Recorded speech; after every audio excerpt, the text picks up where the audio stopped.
Hello everyone, welcome back to my channel Grammarly Education. Hope you all are good and doing great in your life. So first of all, I would like to wish each one of you a very happy Dhanteras and happy Diwali in advance. I wish Lakshmi माता की and Kuber ji महाराज की कृपा आप पर हमेशा बनी रहे. So with this note start करते हैं आज का video and our topic is drama. Different genres जो लिटरेचर के होते हैं जिसमें हम ड्रामा पढ़ते हैं एंड प्लेज होते हैं, बहुत सारे कॉमेडीज़ होती हैं. तो डिफरेंट जॉनराज जो होते हैं हम वो पढ़ने वाले हैं, उनकी सीरीज़ हम बेसिकली स्टार्ट करने वाले हैं. सो आज हम बात करेंगे ड्रामा ना. ड्रामा में भी बहुत काइंड्स के ड्रामास होते हैं और ये बहुत इंपॉर्टेंट होता है बिकॉज इनसे क्वेश्चंस आते हैं, लाइक 20% क्वेश्चंस आते हैं इनसे, जिसमें फिगर ऑफ स्पीच भी होता है, लिटरेरी डिवाइसेस भी होते हैं. सो आज हम बात करेंगे ड्रामा की. सो सबसे पहले जान लेते हैं ड्रामा होता क्या है. नो वैसे तो सब जानते हैं ड्रामा क्या होता है. स्टेज परफॉर्मेंस जो होती है basically. Okay, now a play for theatre, radio और टेलीविजन. बेसिकली एक प्ले जो चाहे वो थिएटर के लिए हो, रेडियो के लिए हो या टेलीविज़न के लिए हो, वो ड्रामा होता है, वो प्ले होता है. एक प्ले बेसिकली है drama. Plays as a form of writing. Now ये राइटिंग के फॉर्म में भी हो सकता है बिकॉज स्टार्टिंग से आप अगर आप देखें तो राइटिंग के फॉर्म में भी ड्रामाज रहे हैं, तो राइटिंग के फॉर्म्स में भी ड्रामाज होते हैं एंड स्टेज पे तो हम देखते ही हैं. सो विद दिस अब हम बात करते हैं सबसे पहले काइंड. ड्रामा का जो सबसे पहला काइंड है वो है ट्रेजेडी. बिकॉज़ ये काफ़ी लंबा है और इसमें भी काफ़ी कैटेगरीज होती हैं, इसीलिए हम सबसे पहले ट्रेजेडीज़ पढ़ने वाले हैं. ट्रेजेडीज़ थोड़ी सैडनेस से भरी होती हैं बट क्योंकि ये थोड़ा सा लेंदी होता है इसलिए सबसे पहले इन्हीं पे ध्यान देंगे. नाउ ट्रेजेडीज़ बेसिकली हम नाम से तो समझ गए ट्रेजेडीज़ क्या होती है, जिसमें फुल ऑफ ट्रेजेडीज़ हो, सैडनेस हो, एंड में डेथ हो जाती है बहुत सारी, तो वो ट्रेजेडीज़ होता है. बट इनकी जो क्रिटिकल इन्फॉर्मेशन है वो होना बहुत ज़रूरी है. ऐसे तो हम सब जानते हैं बट जो क्रिटिकल क्वेश्चंस आते हैं वो इम्पॉर्टेंट होते हैं. सबसे पहले Aristotle defined it in his work the Poetics. Now this is very important information और fact that you must know. Aristotle आप सब जानते होंगे जो भी लिटरेचर से जुड़े हुए हैं या जो भी टीचिंग लाइन में है या आगे परस्यू करना चाहते हैं. तो एरिस्टोटल जो है, जो फिलोसोफर थे, राइटर्स थे, पोएट थे, एरिस्टोटल ने ट्रेजेडी के बारे में सबसे पहले अपने वर्क द पोएटिक्स में लिखा था. नाउ ये क्वेश्चन आता है कि एरिस्टोटल ने कहाँ पर लिखा था, या फिर ऐसा आ सकता है ट्रेजेडी सबसे पहले कहाँ डिफाइन की थी एरिस्टोटल ने, वाइस वर्सा. किसी भी तरह से क्वेश्चन पुटअप हो सकता है. आपको इतना ध्यान रखना है, एरिस्टोटल ने ट्रेजेडी के बारे में सबसे पहले द पोएटिक्स में डिफाइन किया था. Now, what is basically tragedy is in a critical thinking or in a particular definition. Now, tragedy is an imitation of an action that is serious, complete, and of a certain magnitude. Basically, tragedy जैसे हमने बात की थी वो seriousness होता है, sadness होता है. तो ये actions का imitation होता है जो stage पे किया जाता है, ठीक है. और ये कंप्लीट होता है, लाइक स्टोरी कंप्लीट होती है एंड सर्टन मैग्नीट्यूड में होता है. इसमें कुछ पर्टिकुलर बताया भी जाता है. एंड जो एंड होता है वो बेसिकली ट्रेजेडी नाम से आप समझ गए होंगे, एंड अच्छा नहीं होता है स्टोरी का. So that is tragedy. Now इससे रिलेटेड एक बहुत ही इम्पॉर्टेंट पिरामिड है जो फ्रेटेग ने दिया था, इसीलिए इसका नाम है फ्रेटेग्स पिरामिड. बहुत इंपॉर्टेंट है ये. अगर आप इस डायग्राम को देखें, अगर आप इस पिरामिड को देखें तो सबसे पहले आपको लेफ्ट साइड पे दिखेगा exposition and then rising action है, एंड देन टॉप पर क्लाइमैक्स है, एंड देन फॉलिंग एक्शन है, एंड देन रिजोल्यूशन है. ठीक है, ये टर्म्स आपको हमेशा याद रखने हैं. नाउ जान लेते हैं अब इन टर्म्स का मतलब क्या है, बिकॉज मतलब के बिना तो इन्फॉर्मेशन इनकम्प्लीट है ना. सो सबसे पहले एक्सपोजिशन क्या होता है, जहाँ से हमारा जो पिरामिड है वो स्टार्ट होता है. A large public exhibition of art और ट्रेड गुड्स. ये तो एक डेफिनेशन हो गई, बट एक्चुअली में एक्सपोजिशन क्या होता है, जब हम कुछ प्रेजेंट करने वाले होते हैं, जब हम कुछ स्टार्ट करें, किसी चीज़ की शुरुआत हो रही है, like an exhibition. Okay, that is exposition. उसके बाद आपने पिरामिड में देखा था राइजिंग एक्शन होता है ना. नाउ राइजिंग एक्शन क्या है, जब कुछ एलिमेंट्स चल रहे हैं, कुछ सीन्स चल रहे हैं, जो स्टोरी है वो अपने मेन जो उसका मुद्दा है, जो उसका मेन मोटिव है, उसकी तरफ आगे बढ़ रही है, वो होता है rising action. Now climax important. It is a technique in or passage of rhetoric in which a series of phrases or sentences is arranged in increasing order or of forcefulness. ना बेसिकली क्लाइमेक्स आप movies में आप वैसे भी जानते ही होंगे। Basically climax वो होता है जहाँ पे आके एक्चुअली में हमें मेन मोटिव पता चलता है, और जो जहाँ पे स्टोरी आके एकदम टर्न होती है, लाइक टेबल टर्न हो जाता है उस स्टोरी का, वो होता है क्लाइमेक्स। ना राइजिंग एक्शन जो होता है उसका काम होता है क्लाइमेक्स तक पहुँचना। क्लाइमेक्स के बाद जो है हमारा फॉलिंग एक्शन शुरू हो जाता है, फॉलिंग एक्शन जो कि एंड के तरफ जाता है ना। सबसे पहले हुआ exposition, and then rising action, and then climax, and then falling action.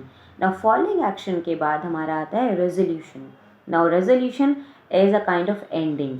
जब प्रॉब्लम सॉल्व हो जाती है, चाहे वो डेथ से हो चाहे वो कॉमेडी से हो, जो है हमारी स्टोरी का सेटलमेंट हो जाता है ना। दो टाइप के रेजोल्यूशन होते हैं, एक होता है डिनॉयमेंट ना। अगर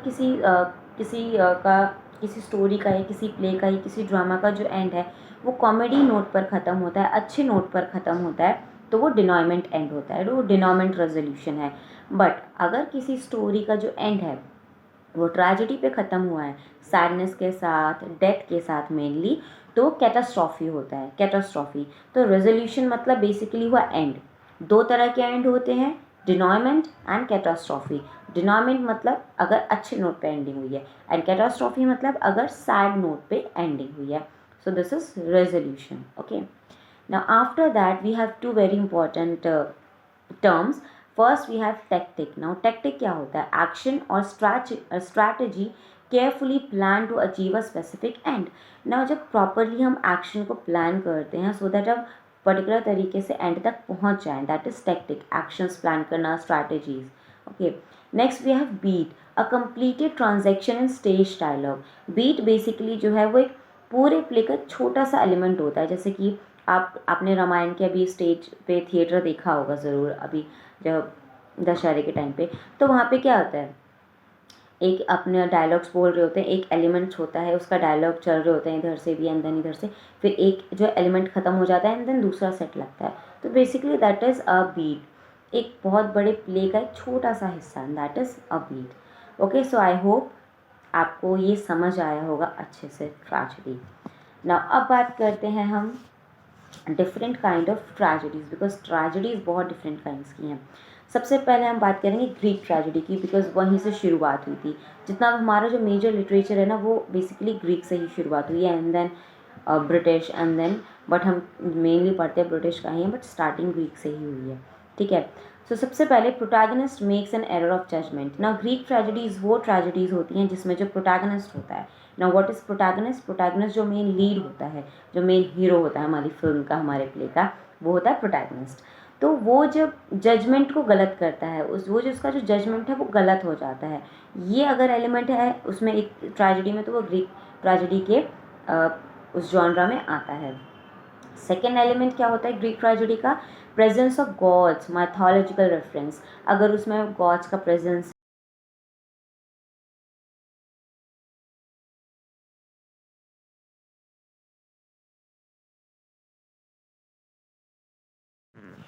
सो बेसिकली अगर प्रेजेंस ऑफ गॉड्स, गॉड का प्रेजेंस है, माइथोलॉजिकल रेफरेंसेस हैं उसमें, सो वो एलिमेंट भी हमें ग्रीक ट्रेजेडी की तरफ बताता है। ठीक है, नाउ अभी बहुत बहुत बहुत इंपॉर्टेंट है एरिस्टोटल्स यूनिटीज़।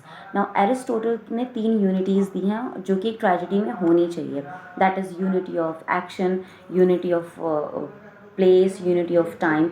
ये तीनों चीज़ें बहुत इंपॉर्टेंट है जो एक प्ले में, एक ट्रेजेडी में होनी चाहिए।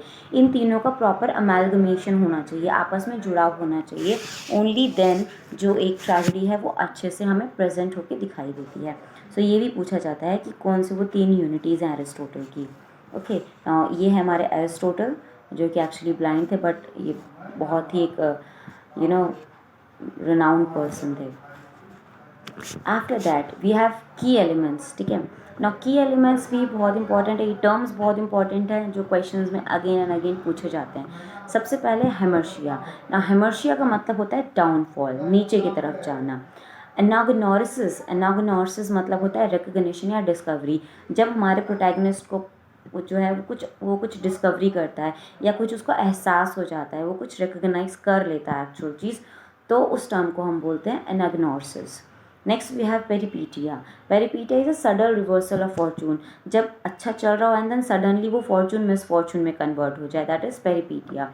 ना हेमर्शिया में तो प्रॉब्लम बिल्कुल नहीं होती है याद रखने में, बट एनाग्नोसिस एंड पेरिपीटिया इन दोनों में बहुत कन्फ्यूजन हो जाती है आपस में कि किसका क्या है, तो आप इसे याद रखेंगे.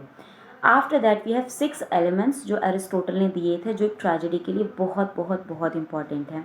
First we have plot, then character, then diction, thought, spectacle, song. और इसमें जो मेन क्वेश्चन बनता है वो ये है कि सोल ऑफ द ट्रेजेडी क्या है. इन 6 एलिमेंट्स में से सोल ऑफ द ट्रेजेडी क्या है, तो वो है प्लॉट. प्लॉट के बिना हमारी ट्रेजेडी अधूरी है, पॉसिबल ही नहीं है. आफ्टर दैट हम बात करते हैं कुछ फेमस ग्रीक ट्रेजिडियंस के बारे में. ऑफ कोर्स अगर हम उनके बारे में पढ़ना है तो उनके नाम पता होने चाहिए. सबसे पहले हैं सोफोक्लीज. सोफोक्लीज जिन्होंने ऑडिपस रेक्स लिखा था, जो कि एक बहुत ही फेमस प्ले है और एक परफेक्ट ट्रेजेडी है. अगर आपसे क्वेश्चन पूछा जाए कि परफेक्ट ट्रेजेडी कौन सी है, तो आप बताएंगे ऑडिपस रेक्स, जो कि सोफोक्लीज ने लिखी थी. And after that Aeschylus. Aeschylus ना एस्किलस जो है उन्हें हम फादर ऑफ ग्रीक ड्रामा बोलते हैं ना. ये बहुत इंपॉर्टेंट है क्योंकि father of Greek drama, father of British, ये वो मतलब बहुत पूछे जाते हैं इस तरह के क्वेश्चंस. ठीक है नो, तो एस्किलस जो है वो फादर ऑफ ग्रीक ड्रामा है, ये आपको याद रखना है. उसके बाद है यूरिपिडीज. यूरिपिडीज ये 3 फेमस ग्रीक ट्रेजिडियंस आपको याद रखने हैं, सोफोक्लीज, एस्किलस एंड यूरिपिडीज. ओके, अब बात करते हैं हमारे सेकेंड टाइप की tragedy, that is Roman tragedy. ना इसमें क्या होता है, Roman tragedies basically revenge tragedy होती है ना. और रिवेंज आप सब जानते ही होंगे, बदला लेना एक दूसरे से. ठीक है ना. Second point is later adopted by Elizabethan, जो कि 1558 टू 1603 तक चला था, एंड जकोबिन प्ले राइट्स, जो कि 1603 से 1625 तक था, in the 16th and early 17th century. ना रोमन ट्रेजेडी बहुत पुरानी थी, बट बाद में उसको दोबारा अडॉप्ट किया एलिजाबेथन राइटर्स ने. एलिजाबेथन राइटर्स और एलिजाबेथन एरा वो है जब क्वीन एलिजाबेथ जो है वो इंग्लैंड की क्वीन थी. तो उस टाइम पे जो राइटर्स थे, फिर जो जकोबियन राइटर्स थे, उन्होंने दोबारा से रोमन ट्रेजेडी को अडॉप्ट करना शुरू किया और वैसे ही ड्रामाज या प्लेज लिखना शुरू किया दोबारा से. और ऐसे फेमस प्ले राइट जो हैं रोमन के जो ट्रेजेडीज़ लिखते हैं वो है सेनेका. सेनेका, और ये है पिक्चर रोमन ट्रेजेडियन सेनेका की. After that we have revenge tragedy. ना ये तो नेम से ही बहुत क्लियर है, रिवेंज ट्रेजेडी. ये बेसिकली जैकोबिन ट्रेजेडीज़ होती हैं. अगर आपसे पूछा जाए जैकोबिन ट्रेजेडीज़ क्या होती हैं या ब्लडी ट्रेजेडीज़ क्या होती हैं, तो वो रिवेंज ट्रेजेडी से आप सीधा सीधा कनेक्ट कर सकते हैं. मेन मोटिव इसमें रिवेंज होता है, बदला लेना है कैसे भी करके. ठीक है, और इसमें सबसे बड़ा एग्जाम्पल जो है वो है शेक्सपियर का हैमलेट, जिसमें हैमलेट प्रॉपर बदला लेता है अपने फादर की डेथ का. ठीक है, आई नो बहुत आप सब में बहुत सारे लोगों ने हैदर मूवी ज़रूर देखी होगी. तो हैदर मूवी जो है वो बेसिकली शेक्सपियर के हैमलेट ड्रामा से ही अडॉप्ट की गई है. ओके, सो आगे बढ़ते हैं. Next tragedy we have domestic tragedy.